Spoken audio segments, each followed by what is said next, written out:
कहवा में राम जी के जन्मो भय,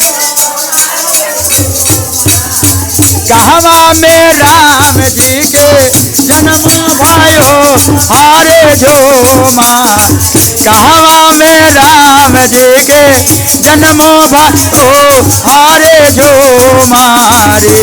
अब कहवा में बाजे लाबाधावा खेलावा हरे झूमारी।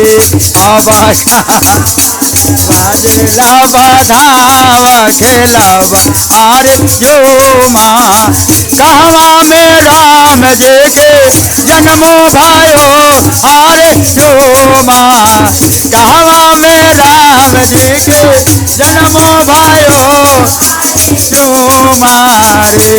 अब कहवा में बाजे लाबाधावा खेलावा हरे झूमारे।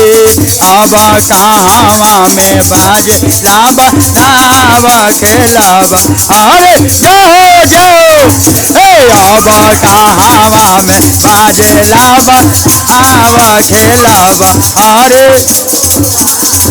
अयोध्या में राम जी के जन्मो भयो हरे झूमा, अयोध्या में राम जी के जन्मो भयो हरे। अब घरे घरे बाजे लाबाधावा खेलावा हरे झूमारे। अब घरे घरे बाजे लाबाधावा खेलावा हरे झूमारे हरे हरे हरे झूमारे। अब घरे घरे बाजे लाबाधावा खेलावा हरे झूमा, अब घरे घरे बाजे लाबा जय जय अरे। अब घरे घरे बाजे धावा खेलावा हरे। केरे लो जावेले हरे झूमा, केरे लो जावेले अनधाना सोनवा झूमारे। अब केरे लुटावे हाथ कांगनावा खेलावा हरे झूमारे।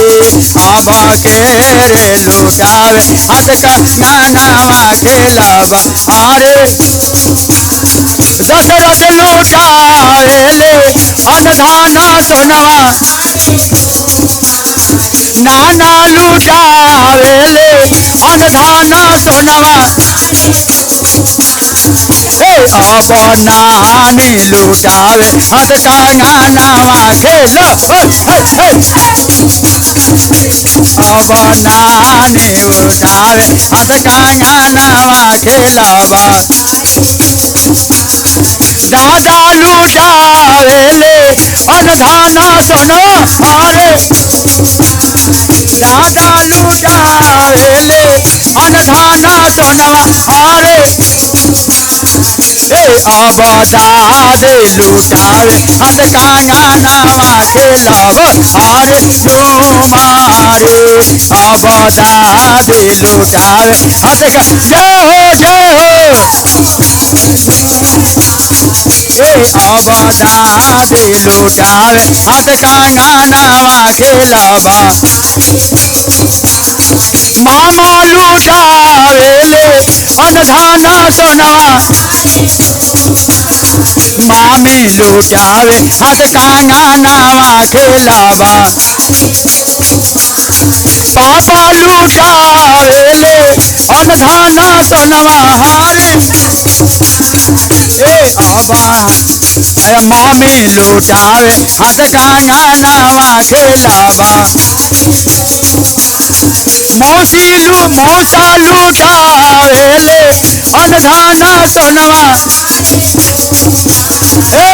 अब मौसी लुटावे हाथ कांगनावा खेलावा।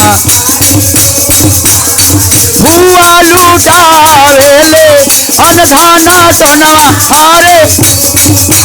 अब फुआ लुटावे हाथ कंगनवा के लवा अरे सुमारे अब फुआ लुटावे हाथ कंगनवा के लवा अरे